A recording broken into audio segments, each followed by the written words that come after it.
Sapul sa video ang pagbangga ng barko ng BIFAR sa Chinese Maritime Militia. Inalmahan at hindi yan nagustuhan ni Mao Ning.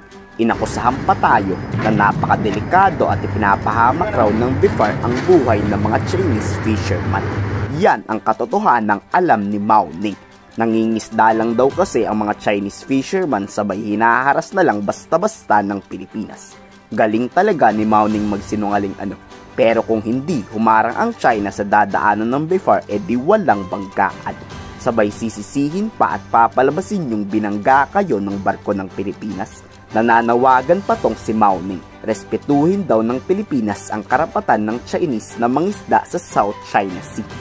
据我了解，真实的情况是，非方公务船在中国管辖海域以危险方式航行。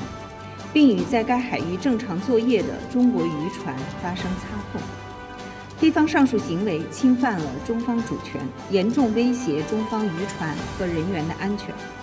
中方敦促非方切实尊重中方在南海的领土主权和海洋权益，停止任何可能导致局势复杂化的行动。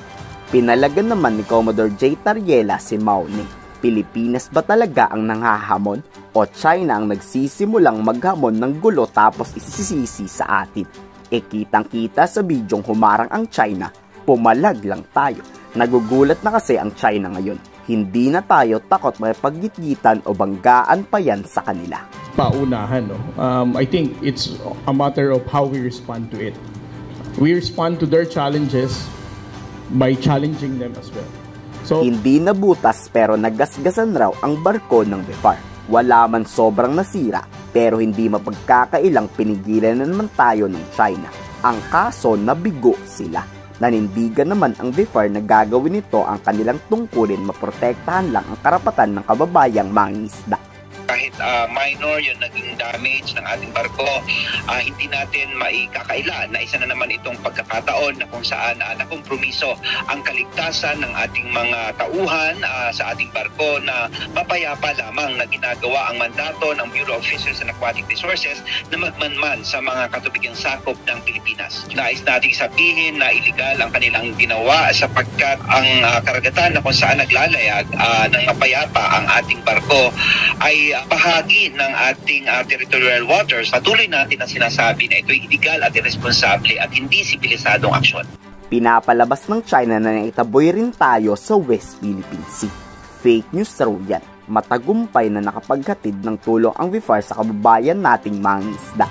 Tulad po ng nabanggit din sa pahayag ng National Security Council, wala pong katotohanan doon sa balitang naitaboy na mga banyagang barko ng China na lumaot upang magbigay po ng suporta sa mga mangingisdang kasalukuyang nangingisda sa lugar. Unang-una, hindi po dapat itinataboy ang barko ng Pilipinas sa katubigang legal na pag-aari ng bansa. Sa kabila po ng mga hamon, matagumpay po ang ginawang paglalaya. Gawain nito ay ayon po sa isinasaad ng ating batas at sumasakop na pandaigdigang batas katulad po ng UNCLOS. Napakasinungaling talaga ni Mao Ning.